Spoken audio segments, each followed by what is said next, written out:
everybody here? Hands up if you're not here. Okay, that happens occasionally. Welcome everybody to the Ecology, Cosmos and Consciousness lecture series at the wonderful October Gallery. This is a regular lecture series. We're coming up for our 4th year, next month in fact. And it's, for those of you who haven't been before, it's the last Tuesday of every month, more or less, themes coming under the massive canvas of ecology, cosmos and consciousness, basically anything I deem to be fun and interesting. Can you all hear me? Yeah. Good. Okay. So... That's another one. People can't hear you. I know, hands up if you can't hear me, yeah, that's a classic as well. Just a little few plugs before we get started. So next month, last Tuesday in November, he's got it, don't worry. We have a discussion about 2012, the Mayan calendar, time wave 0, and the eschaton and all that. With one of our speakers is here already. He's come early, prepared for the end of the world. That's Jairus. Hopefully we'll also have Daniel Pinchbeck with us by Skype. We'll also have Andy Ledger, the author of Shroom, and Cameron Adams as well, who helped me organise, we helped organise together, the Breaking Convention Psychedelic Conference, which I have to tell you is going to be on again next year at the University of Greenwich in July. So kind of put that in your calendar, 12th to the 14th of July. Also the organisers of the Breaking Convention Psychedelic Conference, myself, Cameron Adams, who else? Ben Sessa, and a few other people have got together, and there's an event coming up in the middle of November, 2 or 3 weeks time, called Regeneration in Notting Hill. You can find out more about that, the information, if you join our Facebook group. I don't want to force anybody to join Facebook. Don't join on my behalf, but if you happen to be on there, please do kind of join our group. So without further ado, I introduce tonight's speaker. He's come all the way from the States, but he is actually a kind of native of this island. He comes from Wales originally. However, on the course of his kind of journey so far, he ended up becoming an ordained Tibetan lama. But Mike has many talents. He's a real Renaissance man. He's a musician, an acclaimed composer. He's also an explorer of entheogens, an etymologist, a scholar of Sanskrit and Tibetan, a great cook, and I've heard also an athletic sexual lover. If I miss anything out, there's probably a few more other things besides. And Mike has just completed a book on the Secret Drugs of Buddhism. That's right, I was going to say the Secret Books of Druidism then. That's the next book. And he's going to talk to you about that tonight. So please join me in giving Mike a very, very warm hand.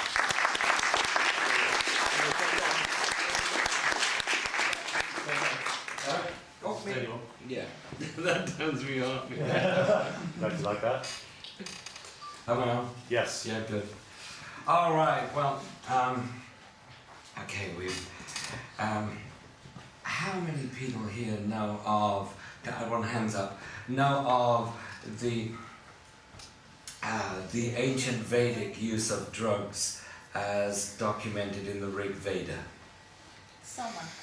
Soma, well done. Soma, it's, yeah, okay, quick background. The Rig Veda is a book of chants which are used by Brahmin priests, or were, when they conducted something called the Agnihotri, or the fire sacrifice, and they, how do I page up in this? Oh, there it goes, okay, right. And these were priests were the priestly caste of the Aryan people who migrated into northwestern India around 2000 BC, 2500 to 2000 BC, and they brought a kind of religion with them, which was based around, as this lady so rightly says, a drug called soma. Soma comes from a Sanskrit root, su meaning to press, to crush, and so it means that which is pressed out, basically juice. So with no more clues than it being called juice, we're trying to figure out what it is. Well, there are a lot more clues, and they talk about it in various terms. And in this ritual, they would actually make the juice in the ritual, grinding something between stones, adding water or milk, offering some to the flames, in which the gods partake of the sacrament as well. They pass it around among the priests. All the priests have a cup, and then they have it ends up with a freestyle rapping contest. And I'm not joking. And they think that's how the Rig Veda originated, in these spontaneous expressions of ecstasy which the priests went into, and except they did it in meter. And so many people have speculated on what this soma was. It was given many different synonyms in the Rig Veda. It was called various things like Shukla, the clear one, Sukra, or Amrita. Mre means to die. Mrita means death. Amrita means no death. In other words, immortality. So Amrita is the elixir of immortality. It is some of the suggestions for soma have been ephedra, also known as mahwang or Mormon tea. It contains an amphetamine, but some of the writings seem to describe a state which is much more ecstatic than that which could be attained with mere ephedra. It's not to denigrate the claims of ephedra. It's still called hom or som in some places in Central Asia. So apparently it was soma for some people. But if you look in the Yajur Veda, a little later text of the same people, you can see that they describe the god Rudra, the red one, or the howling one, or the weeping one. You can translate it a number of ways, all of which seem to be appropriate for the use of Amanita Muscaria as a sacrament. The Amanita Muscaria mushroom is the familiar fairy tale illustration mushroom with the red cap and white spots. It is it's a very strange drug. It doesn't seem to be in a group with anything else. It's all out on its own. It affects the cholinergic system, and so makes you cry, hence like the relevance of Weeper for Rudra, and it's bright red, of course. I don't know about the howling part so much, but some of those who take it in Siberia do indeed howl. The Yajur Veda, though, also mentions, as well as the red Rudras, which are seen in plural, they are multitudes of Rudras are seen. So, where it's obviously not just a single god. They also mention the blue-necked Rudras. There's the red ones and there's the blue-necked ones, and they are commonly seen by the girls that draw water from the well and the guys, the youths that tend the cows. And so it's beginning to look as if the blue-necked ones may be connected with the mushrooms which grow on cow dung, Psilocybe cubensis. So, if we fast forward a bit to the years between 500 and BC and the beginning of the Common Era, we see the rise of Puranas. These are texts which are compendiums of ancient tales. Purana means ancient. And in it, we get more mentions of the sacred drug, amrita. Oh, I should say that around 1000 BC we get these texts called Brahmanas, which are commentaries on the Vedas, and like the Aitareya Brahmana, the Shatapada Brahmana, and the early part of the Brahmanas, the early Brahmanas say, be very careful dealing with the soma dealer. Obviously, the soma comes from somewhere beyond their range, the range of these Aryan people. It comes from the mountains. They say this a lot. So, the text says, be careful, the soma dealer is a cheat. The soma dealer is a thief. Here is the ritual for procuring soma. Make sure that it is good soma, because you know that it's so common that people get ripped off and cheated. And then we go to the later Brahmanas, and they say, these are the acceptable substitutes for soma. So we know that soma was dying out. The real soma was becoming scarcer and scarcer until they found substitutes. Some of the substitutes are very interesting. They describe a vine called soma lata, the soma creeper, soma vine, which I think may actually be Algeria nervosa, which contains lysergic amides, and it is native to eastern India. But as I say, we go forward of about 1500, 2000 years, and we find the rise of the Puranas, and these seem to be about an entirely different race of gods. The Vedic gods are like the European gods. Really, they're really cognate with them. Indra is really Zeus. Varuna is Uranus. The Ashvins are Castor and Pollux. They're exact parallels. But the really indigenous Indian gods like Shiva, Krishna, Durga, Kali, they're completely different origins, and their legends begin to be compiled. And in several instances of these Puranas, they mention a specific myth, a myth about the churning of the ocean, the event which made Amrita. And so, in this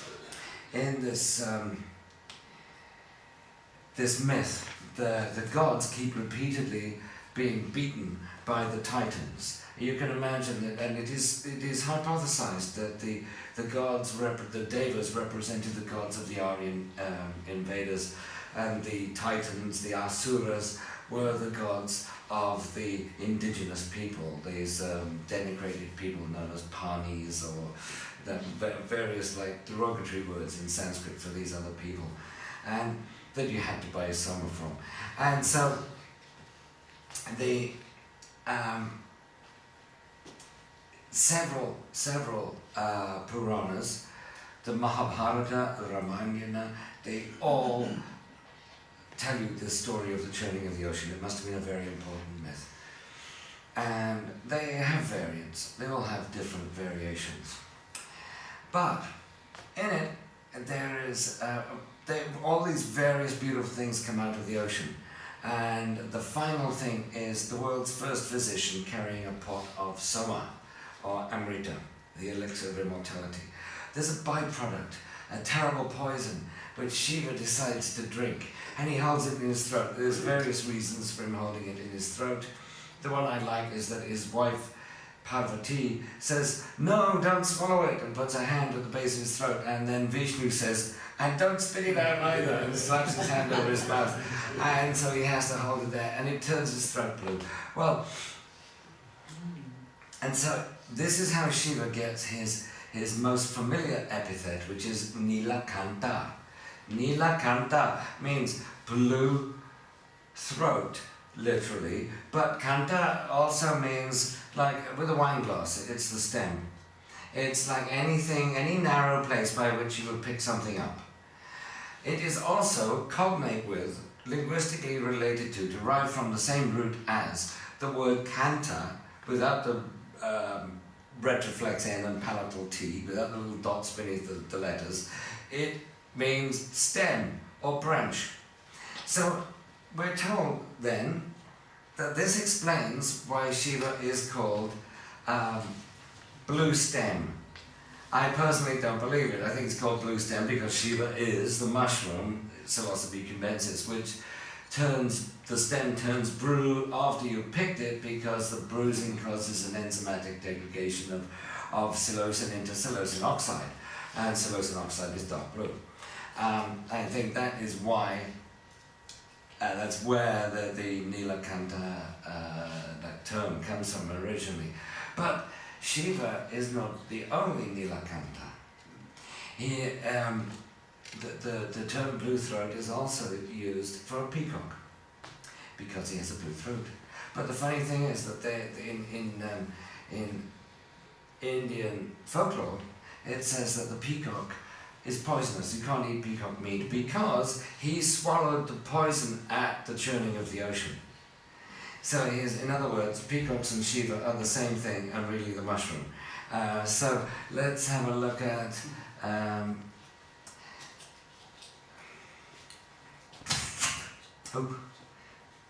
so here I'm going to show you oh yes, I didn't complete the little story about how they got their posteriors handed to them by the Asuras, and they went to Vishnu and said, "What are we going to do? We're so demoralized. We keep getting beaten by the Asuras." And Vishnu said, "Well, you've got to have a joint project with them. You've got to do something that will benefit you both." And so they decided to churn the ocean, which was in those days made of milk. And here we see Mount Mandara, this mountain with lots of little trees growing on it. They were various herbs and medicinal plants. And they wrapped the king of the Naga spirits around it 3.5 times. This is incorrect, it should be 3.5 times. And here we have the Asuras. It says Asura above them, and it says above these it says Deva, Shiva, Vishnu, Brahma. So, and Vishnu is also the turtle at the bottom. He is the pivot for the churning of the ocean. So they hauled it back and forth for a few thousand years until the snake, the Naga, got extremely sick, and he vomited up this poison which Shiva drank. So, yes, so we have this strange notion that the peacocks are poisonous because they were the ones that absorbed the world-destroying poison at the time of the churning of the ocean. Now,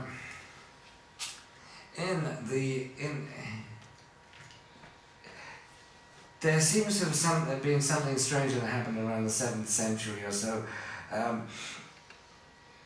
Buddhism, which had been completely atheistic and had no room for gods at all, suddenly acquired hundreds of gods, or at least dozens. And they were all variants of Hindu gods. Like Avalokiteshvara, for instance, Chenrezig in Tibetan. He is a borrowing from Shiva. He has Shiva's blue throat. He has various attributes which he carries which come directly from Shiva. Now, this is a representation of one of the forms of Tara. You see that she is actually sitting on a peacock and riding a peacock. And in her form as Mahamayuri, the great peahen, she is capable of eating poison and turning it into amrita, the elixir of immortality, which is, as we have seen, a synonym for soma. That is to say, in the Vedas it was a synonym for soma. I actually believe that it came to mean the Psilocybe mushroom rather more than the Amanita Muscaria mushroom. But here we see a medieval Japanese print in which there are 4 vases of amrita. This is a mandala of amrita here. We have 4 vases at the corners, and in the middle, Mahamayuri sitting on a peacock, which is the same shape as the vases. It's showing the similarity of the vases of amrita. There is another thing is in modern Vajrayana Buddhism,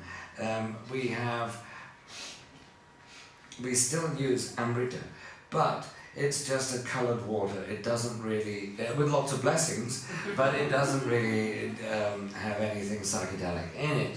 But always inserted into the top of the flask of so-called amrita is a spray of peacock feathers. We find that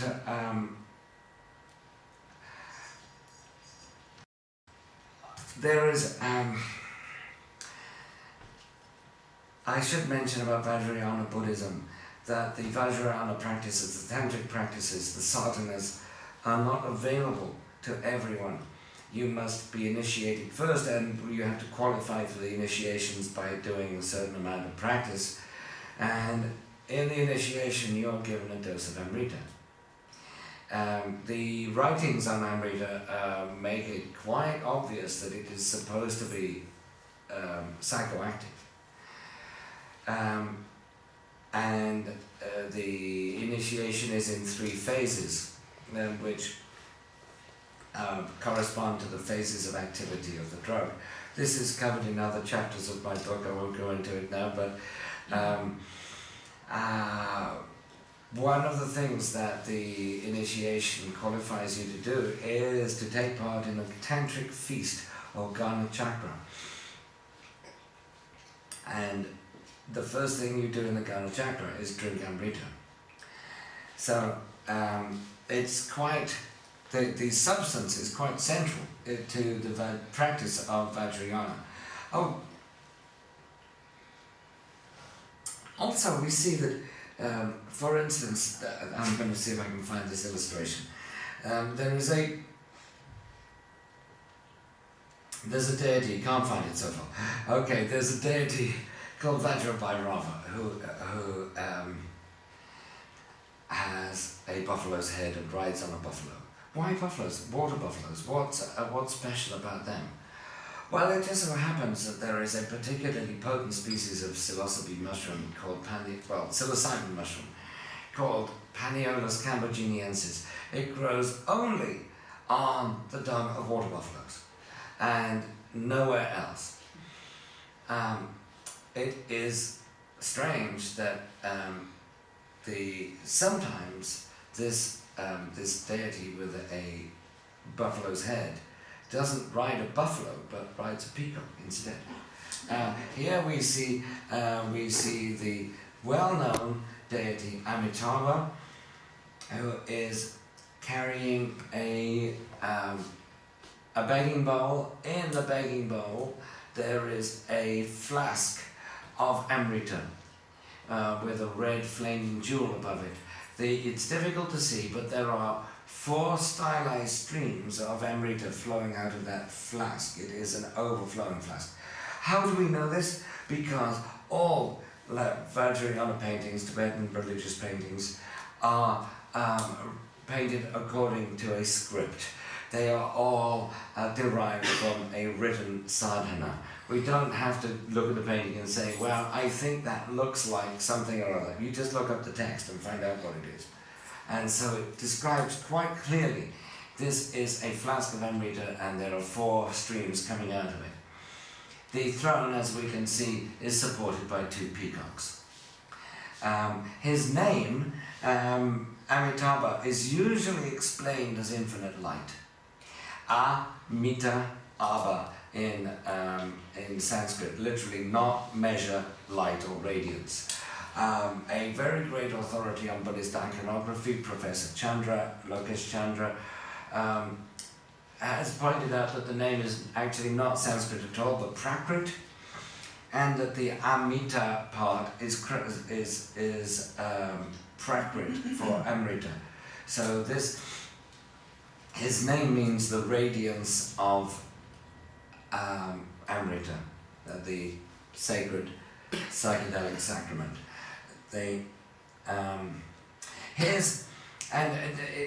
And to somewhat underline that if you don't like believe Professor Chandra's word, his long mantra is called the 10 Amrita mantra because the word Amrita occurs 10 times in his mantra.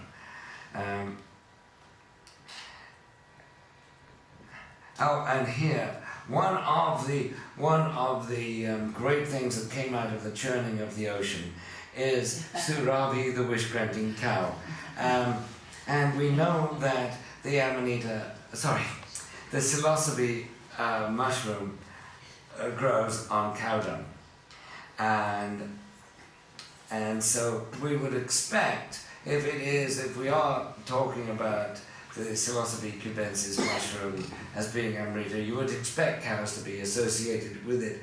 Like, for instance, Shiva's vehicle, his vahana, is Nandi, the bull. Nandi meaning joy. And so here we see the cow with wings and a peacock's tail. And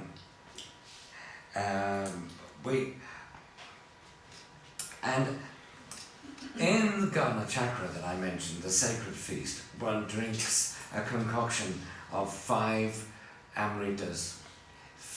The fivefold amrita, panchamrita. Panchamrita is actually pancha means 5, amrita, elixir of immortality. So panchamrita is the fivefold immortality. This has come down to us in English as the word punch, meaning a mixed drink. In the later Buddhist tantras, we have this fivefold concoction which we drink in the Gana Chakra, and also 5 meats. You have you have a nibble of each of these 5 meats, and they're described as being the meat of cow, dog, horse, elephant, and human. Now, I can't really believe this is taken literally for, not only do I not believe that pious Buddhists would be expected to become cannibals every month when they practice their regular Gana Chakra, but where are you going to get an elephant every month? Even if you could get human meat, they were supposedly practicing these rituals in a cemetery, in a graveyard, where there would be freshly cooked arms and legs lying around. You're not going to get an elephant every month. They're expensive. So, I really believe that these meats are the raw materials for the amritas, for the fivefold amrita. These would be the mushrooms and whatever else that they put into it. One of the reasons I think this is that in some versions, it's not cow at all, but peacock. And so the meats are peacock, dog, horse, etc. And so, the only way in which I think peacock could taste like cow is if they're both the same mushroom. The mushroom that grows out of cowpat and has a blue stalk or blue neck like a peacock, and so it's called Nilakanta. So, is that long enough? Should I cut it off there and have questions? It's up to you, Mike. You can keep going for a little bit longer if you like. You've only been going for... I just sort of like to point one thing out. Yeah. It's either got its 2 tails, or one of those tails is the wishes coming out. No, it's got 2 tails. All right. And she is also sometimes shown with women's breasts as well as the other. It's quite a confusing creature. She's, the Kamadenu or Surabhi. She has 2 names. So, all right, I'll give you another little thing. And there's a Tibetan version of the churning of the ocean, and in this case, the reason for the churning ocean is the dreadful poison that's about in the world. It starts off with what is a byproduct in the other one. So this poison is around, and the Buddhas get together, decide to churn the ocean and make amrita. And they make the amrita, give the world supply of amrita to this mild-mannered golden bodhisattva called Vajrapani, who is just like this quiet guy, golden colour, wearing, usual bodhisattva robes, and he just happens to carry this little golden thunderbolt around with him for some reason. This guy originated mythologically as a yaksha, a goblin, but I won't go into that now. Yakshas show up in this quite a lot. These chthonic creatures that live underground and emerge from time to time, somewhat like mushrooms. So he's given this pot of amrita to look after, like take care of this. The Buddha say it's all we got, the world supply. So, but for some reason he doesn't keep close watch on it, because there's this demon called Rahu, a demon who causes eclipses, and he is jealously watching this pot of amrita until Vajrapani toddles off somewhere. I don't know, maybe he's gone down the betting shop or something, I don't know. But Rahu takes his chance, he dives in and drinks the entire world supply of soma. He's not satisfied with that, he adds insult to injury. He replaces it with his own urine. And then when Vajrapani comes back and discovers it, of course all hell breaks loose, and the Buddhas say, naughty Vajrapani, for that you've got to drink his urine. And he drinks his urine and turns into this dark blue creature surrounded by flames and with swollen red eyes and an intense dislike of demons. So he goes running off after Rahu, and he blasts him with his thunderbolt and like completely explodes him. And the Buddhas go, no, it's not a nice bodhisattva action, is it? Really, you're supposed to be all loving and compassionate. No, you just go and put him back together again. And so he puts him back together, but he finds too many parts. And so he ends up with 10 heads. The top one is a crow. Can't find his legs at all, so he uses the bottom half of a giant naga, giant snake.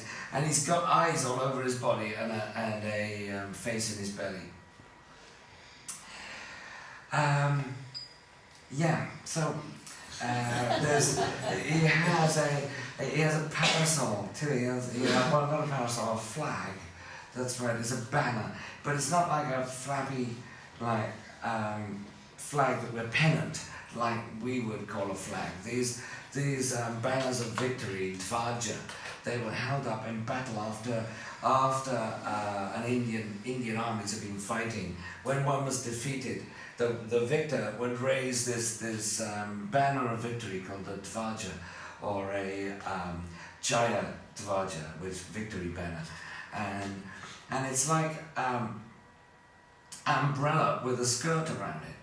Basically, it's kind of like a mushroom, and it's but the one that he holds up is made of makara skin. It's a makara dvaja, and makara is a sea monster. So I was scratching my head for ages, and I'm thinking, I'm sure this is significant. Why on earth would they call it a makara? I'll find a picture of it for you what I'm saying. Why would they call it a sea monster banner?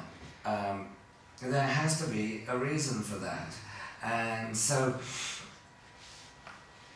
I was looking up the mythology of makaras and their iconography, and I just couldn't find anything. I thought, well, let me see. I think it might be there. Oh, I think it's in Tibet. No. Oh, well, damn it. And then it dawned on me when I was like writing about the 5 things that begin with M. This is something that is used in Hindu tantric rituals. They have the 5 things that begin with N. They're called the Panchamakara. And it just dawned on me that it's a Makara and Makara are very close, and it could easily be just a pun.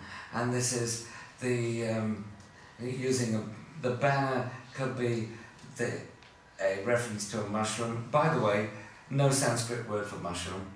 You have to say parasol or umbrella, chatra or atapatra. Sanskrit has a huge vocabulary, really huge, and yet there's not one word. You either say parasol, umbrella, or use like a poetic circumlocution, like uchilindra, the sprouting wormy thing.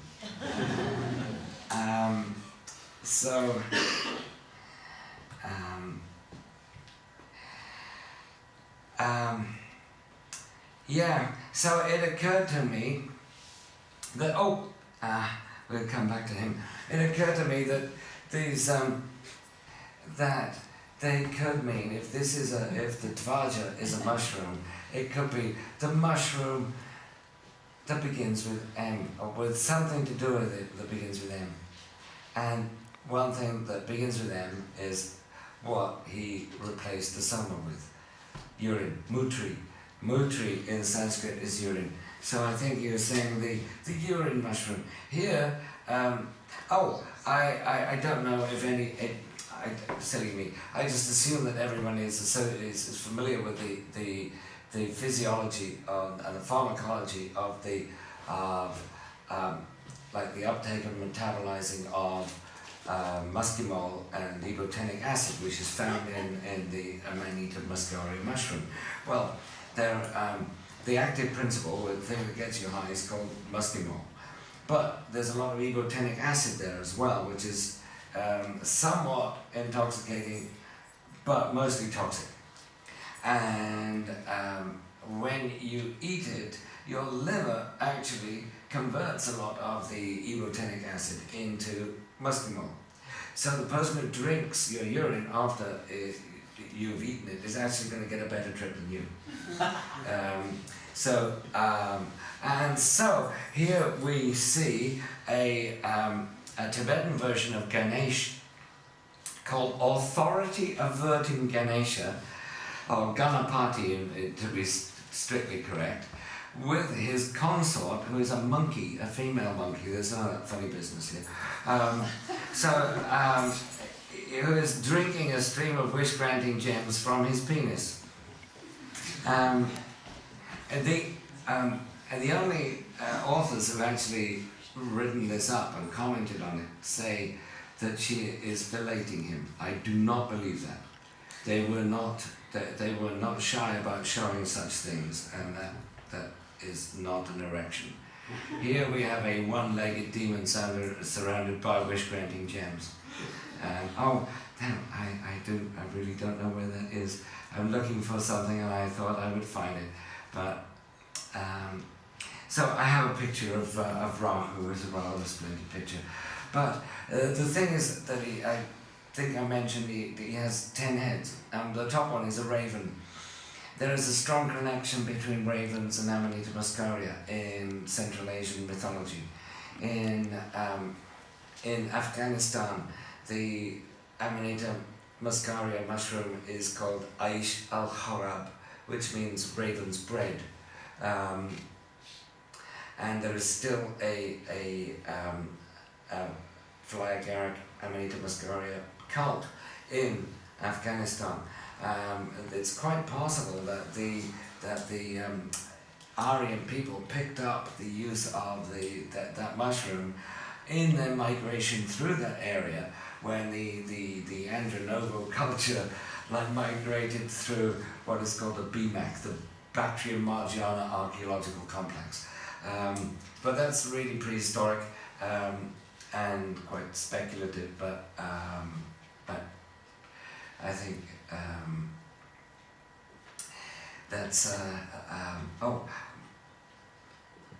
another little note about the peacocks.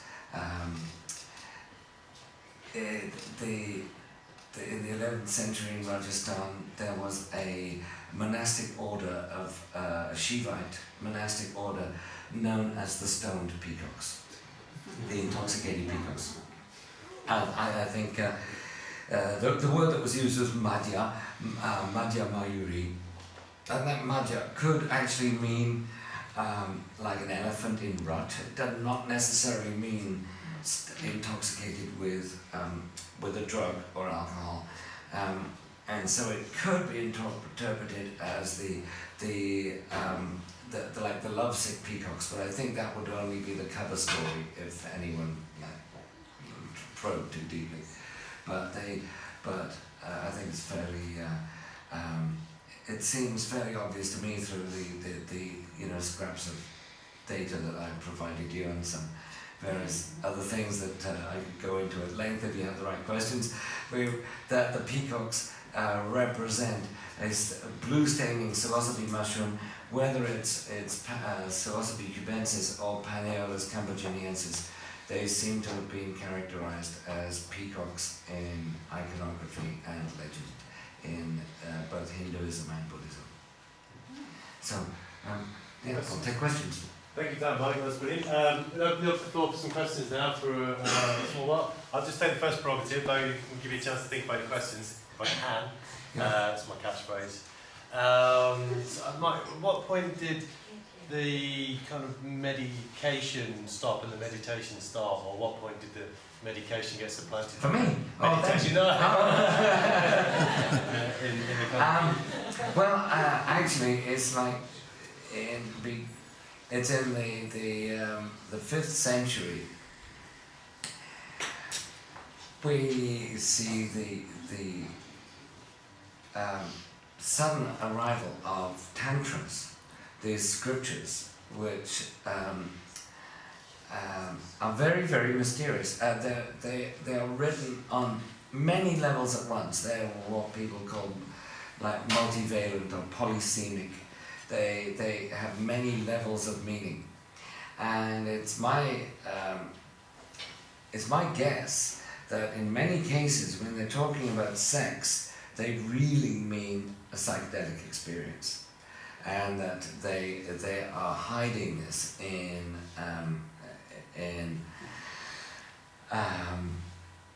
layers and layers of symbols and puns, lots of puns. So we don't know where it came from, but we know about when it started, and we know that it began to be taught. These tantras and their rituals began to be taught at the great Buddhist universities, the Mahaviharas like Vikramashila and Nalanda, in the early part of the 7th century. It's remained a mystery where all these gods came from. How come there was this Shaivite influx into Mahayana Buddhism? And I have a guess. I have a kind of hypothesis. There was this important Shaivite leader. He led a group of Kapalikas, the skull bearers, an important group of. They carried the top of someone's skull as a skull cup and a staff that like these are the only two things they owned, the cup and the staff, and they covered themselves in ash like spores. So anyway, these guys. They were led by this guy called Lakulisha, Lord of the Club, is what that means. Don't ask me. And the early statues we see of him are sitting with his right leg on top of his left, and his hands in with the left leg on top of the right, left hand on top of the right. That's not the Buddhist way. That's the Hindu way. And so later in his life, there are statues of him in the Buddhist teaching posture, and sitting in the Buddhist lotus position. So you can surmise then that he was converted to Buddhism. How would that happen, as he was an important leader of these Shivites? Well, in those days, if you debated someone, you risked being defeated, and if you were defeated, you had to convert. You had to convert to the system of the guy that defeated you. And what's more, if you had any students, they all had to convert as well. And so if Lakulisha was beaten by a Buddhist debater, he would have had all these hundreds, maybe thousands of followers who would be dragged kicking and screaming into the Buddhist camp, bringing all their Shivite practices with them. That's just a guess on my part of where these, when the meditation stopped and the medication began. Although the meditation doesn't stop. It's before you can qualify for the tantric initiation, you have to prove yourself a pretty competent meditator and jump through a bunch of hoops first.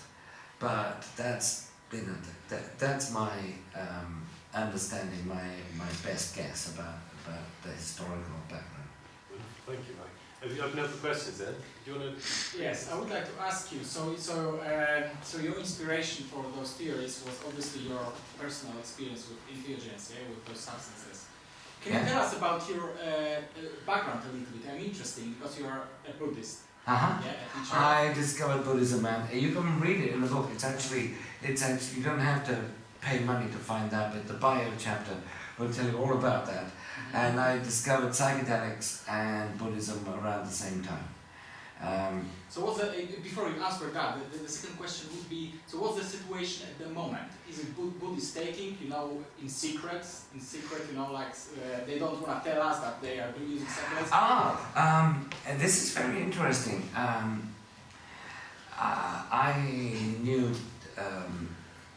Chudram Trungpa Rinpoche when he lived in England, and he would say, and he did take psychedelics, he took LSD, I know. And he criticized hippies for not taking it properly, not doing it with enough, concentration and respect. He also said that there were more powerful things in Tibet. And he also told people you should stop taking LSD. Or he said to various uptight, like bourgeois, middle class Buddhists, I think you should take LSD. He was. But I know my teacher told me that Trungpa was not prepared to divulge all the secrets of Tantra because people in the West would misuse them. And I think, I suspect he might have meant the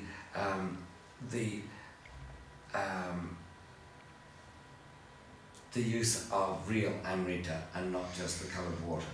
I have some quotes in the beginning of the book, and there is a Tibetan doctor in Kathmandu who says, we have mushrooms in Tibet which bring ecstasy to the body and awakening to the mind. So they do know about it, and whether there's a tradition of using them, it's difficult to say, but I very much suspect that there is. They just haven't let us in on the complete deal. And I speak as a lama.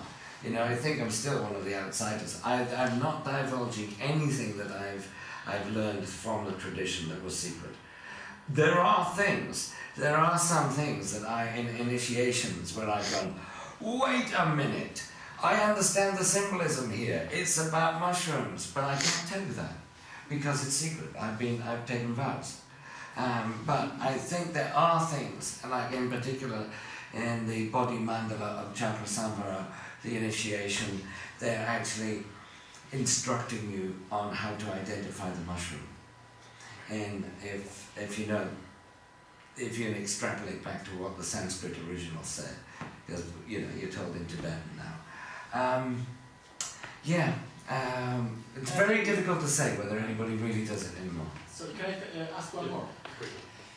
So, as a Buddhist monk, you do. No, I'm not a monk. You're not a monk. But No, I'm a lama. meditation, yeah? Lama, So- yes. Yeah. So you are a meditator. Yes. So can you tell me, did you have any experience close to psychedelics experience through the use of any substances? Do you have anything similar in your own experience? Oh yeah. Yes. Yeah, but they augment each other. They really, meditation helps you trip So you helps you had an meditate. experience so profound during Uh-huh. meditation, Uh-huh. during The white light, absolutely, yeah. So okay. That's a lot of questions. Moving on, Giulio. Yeah, as you were talking about Buddhism and its origin, we're talking about the Vedas, Hinduism, and then from there the historical Buddha, who's someone who separates himself from the understanding of gods and deities. And That is the standard. That's the standard story, that's Yeah. the accepted story, Theravada Buddhism, which still exists today. Well, it starts to... It's not quite the same as Hinduism and Buddhism, okay. but We're talking about meditation. But yes, a go ahead. technique, a technique of balance of the middle path. Well, what you were mentioning also was of Tibetan Buddhism. Now, as I understand Tibetan Buddhism and how Buddhism is taken back into Hinduism, is that with Tibetan Buddhism you have the shamanistic origins. No, I don't know. I think this is a big misunderstanding, and Terence McKenna is responsible for a lot of misunderstanding about this. Like, a lot of people believe that all the colourful deities and stuff in Tibetan Buddhism comes from Burma, from Central Asian shamanism. Absolutely untrue. No, it all comes from India. And if you don't believe me, look at the deities of Shingon Buddhism in Japan. They have no input from Tibetan shamanism, and they have the same But deities. Zen and Taoism is much... No, not Zen.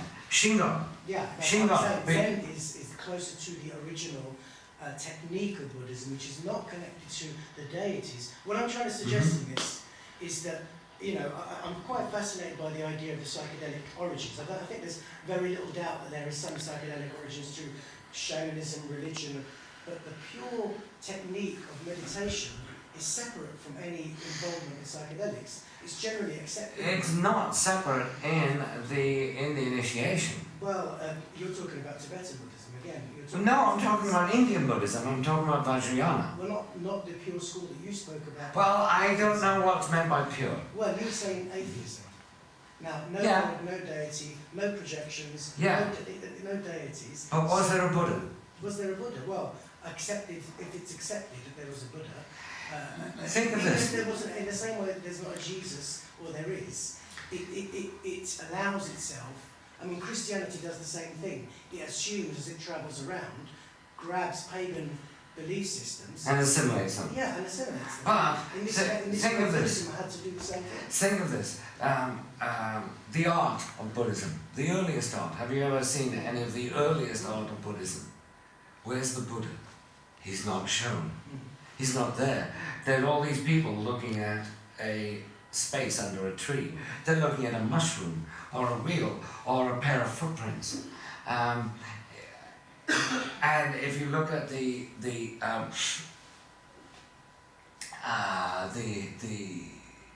life story, the supposed life story of the Buddha, born son of a king, mother died when he was born.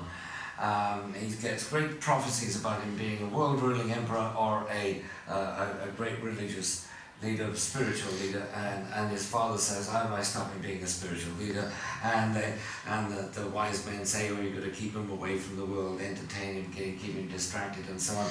Eventually, he breaks out of the palace and goes to become a meditator. He goes to meditate in the forest. Who am I talking about? The Buddha, Gautama, or Mahavira, the leader of the Jains? You can't tell because they have exactly the same story. So could it be possible then that the Buddha is not actually a historical figure, the creator of pure Buddhism, but is a tradition of wisdom, like Homer? Nobody believes that Homer existed.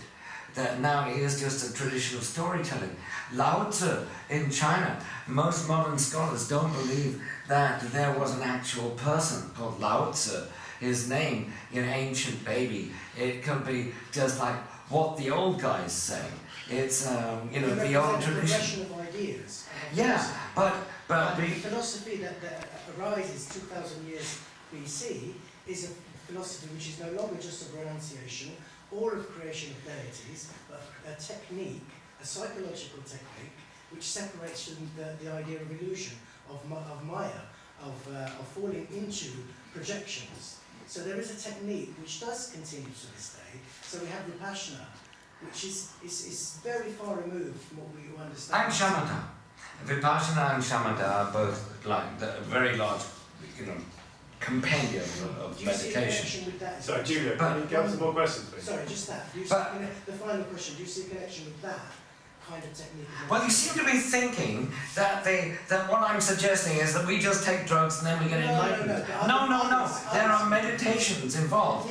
And what I'm suggesting is that there may have been because what I was saying about the Mahamayuri, founder of Jain, he's also said to have lived at the same time as the Buddha, but he has the same biography, and the early Jains and the early Buddhists use the same symbols. The same, the wheel, the umbrella, the footprints, the Nandipada, these, and I have tried to find out where these come from. And, the Buddha is supposed to be lived 500 BC, same as Mahavira. You can take these 2,000 years earlier and find them on the seals of the Indus Valley civilization. It's quite possible that these, and also I find that these symbols that they use are related to mushrooms. It is quite possible that this was a tradition of mushroom-inspired wisdom, that the Buddha wasn't given a form until the Greeks of Gandhara. This is in Kandahar in Afghanistan now. It was left behind by Alexander the Great. It was a Greek kingdom, lasted about 1,000 years. They became Buddhists. They had like coins with Heracles on one side, the Buddha on the other. But they were the first ones that showed him as a physical being. Up to then, I think it was just received wisdom. Possibly. I'm just putting this out there as but you should not believe that the instructions for using the amrita are separate from meditation. You are instructed on how to meditate while taking it. And the meditations on the deities, being a deity, is considered a form of shamatha meditation. Shamatha is tranquility meditation, which is basically learning to focus the mind and hold it in one place for from a few seconds to several hours. But I don't see a separation between these. Yes, there were different schools. There's Vajrayana is different from what you might call Paramitayana. But even in the Theravada, which you brought up, even they had a branch of the Theravada which used psychedelics. It's called Vaidya, and it's still found in Burma. But these days in Burma, the Vaidya practitioners are village shamans.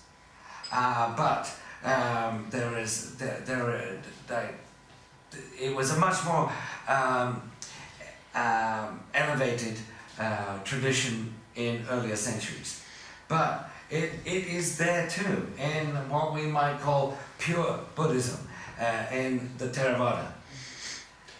Julia, you can carry on the discussion after. Yeah, There's a few more people to ask questions. So, you. I'm quite intrigued by the fivefold amrita because it's a fivefold elixir of immortality. It sounds like a very powerful concoction. And you did talk about the cow and the peacock being possibly a representation or a symbol of cubensis. And I wonder if we have any suggestions or any ideas about the other four forms. Yes. The number 5 presumably comes from Shiva. It's important in the cult of Shiva. But the other substances are a little more difficult to pin down. I have a range of suspects, but none that I can actually. I think the vine, known as Hawaiian baby woodrose these days, but it's really from India. It should be called Bengali baby woodrose. Algeria nervosa. Then there are a few other. There's a few other plants too. What are the properties? Algeria nervosa is somewhat like LSD, not quite as potent. It's about 1/10 as potent in its pure form, but rather than being a slight stimulant, as LSD is, it is something of a sedative, so that you are pretty much lying on the couch for the entire experience. There's a considerable quality of couch lock about it, but it's a very potent psychedelic. Other things may have been cannabis, it has been suggested, and because that would have been known at the late date that we are talking about. Some people have asked me about opium, was that used? I'm pretty sure it wasn't. It wasn't included in the Ayurvedic pharmacopoeia until a very late date. Spena, they call it Spena. But it's more likely that something like datura might have been used. There are some stories told of the Mahasiddhas, the greatly accomplished ones, the great adepts. These are the early practitioners of this cult, Vajrayana. Actually, some of these Mahasiddhas are shared with Hinduism and Buddhism. The guy called Luipa, as a Buddhist Mahasiddha, is also known as Matsyendranath, who is one of the founders of the Nut tradition of Hindu Tantra. And if you are familiar with the chakra teachings that you'll find in any New Age bookstore these days, that arrangement of chakras and those colours, the numbers of petals and channels and everything, all come from Matsyendranath and his Nut tradition. But one of these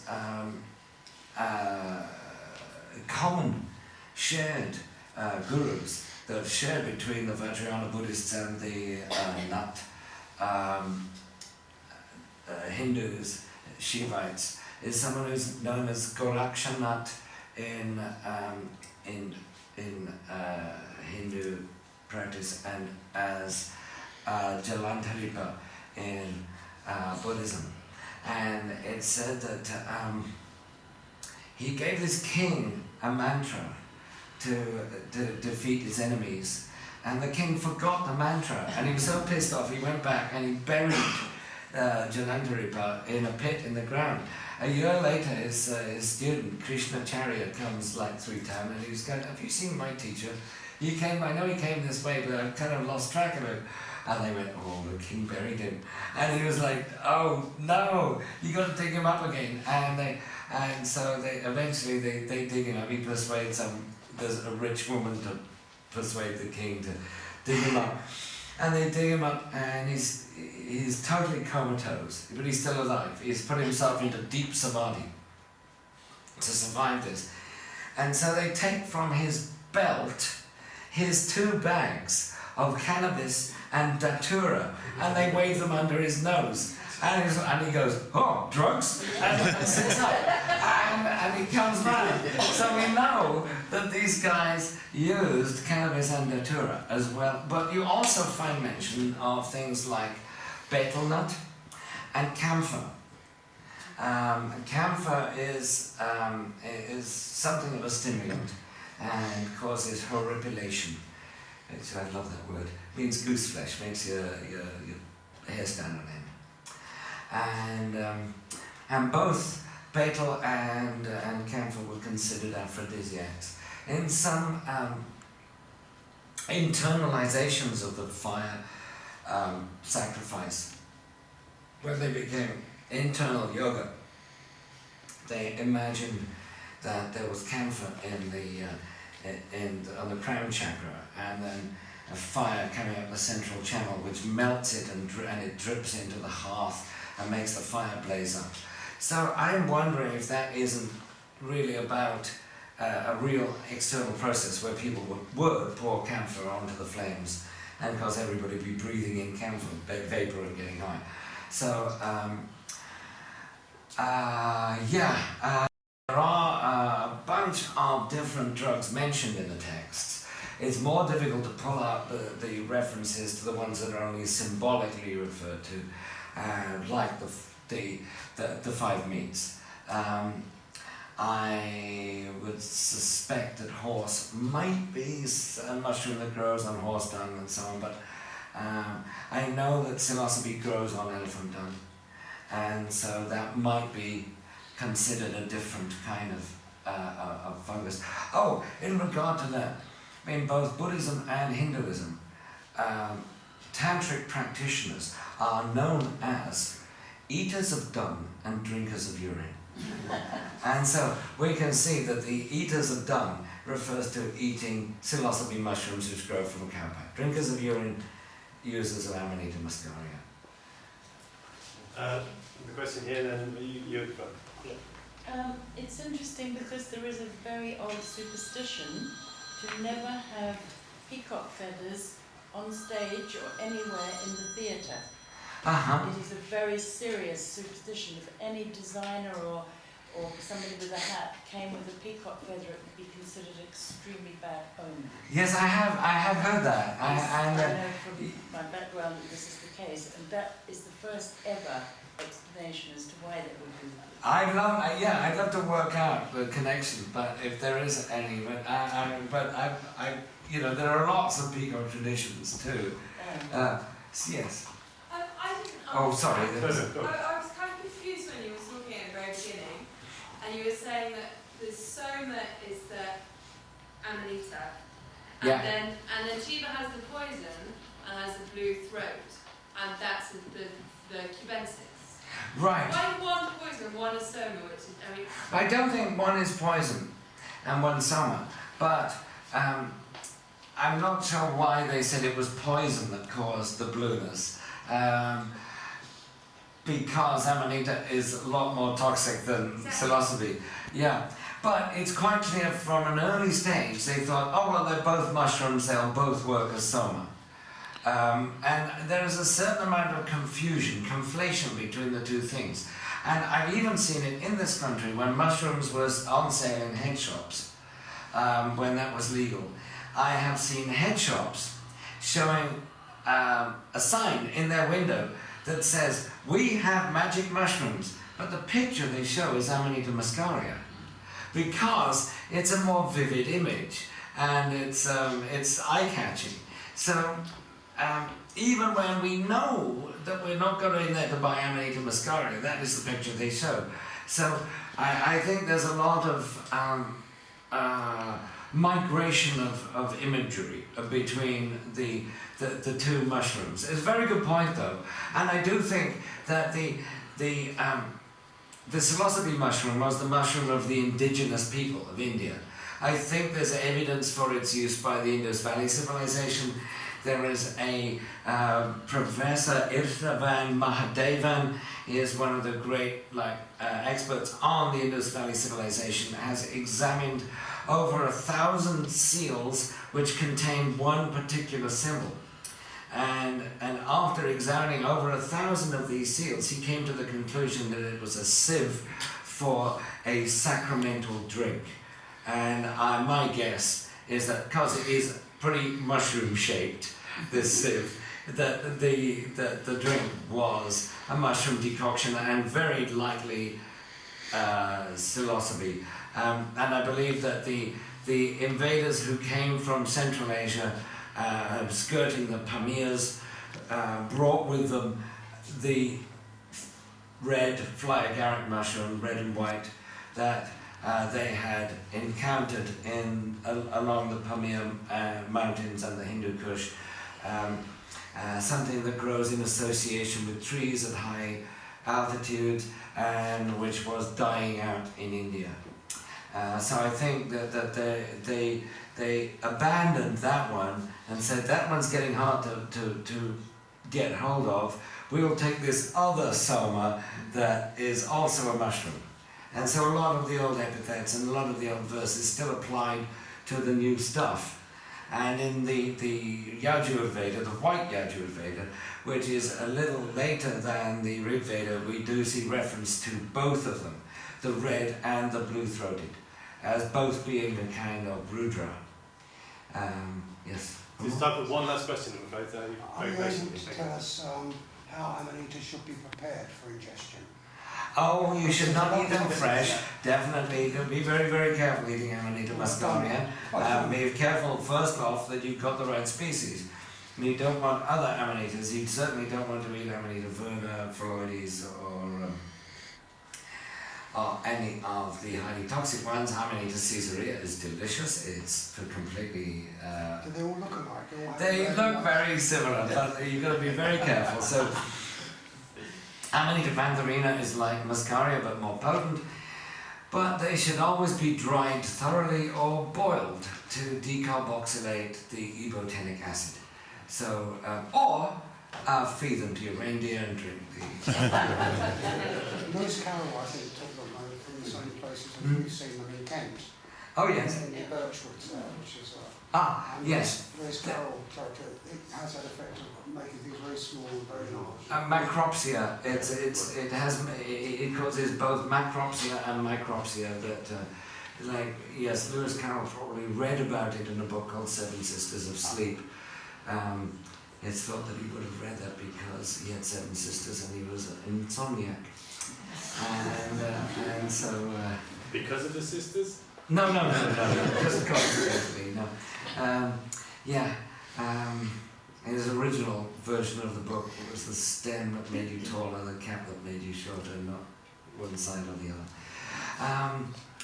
So anything else? Mike, thank you. I'd like to carry on. We can carry on the talk afterwards. Please do stay for a glass of wine and a chat. I'm afraid that we haven't got any punch. My advice would be that, thank you for the datura and the cannabis and the wood rose and the mushroom, but easy on camphor.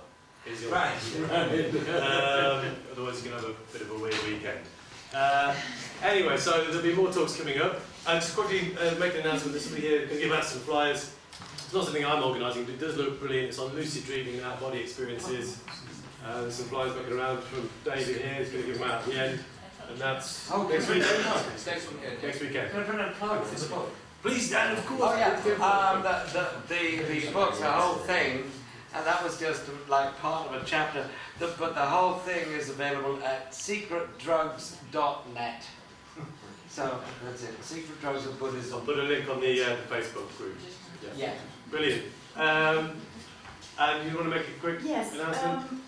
Most people probably know, but down in the courtyard there is a brilliant stone black sculpture. Well, it creates music. It's a Stonehenge instrument, and Clinton here, who's one of the sculptors who helped bring it here, is here today. So anyone who wants to go, and it's in the courtyard. There's going to be just to hear this ancient stone. Some ancient rock music in the courtyard. And please join me in giving Michael a very warm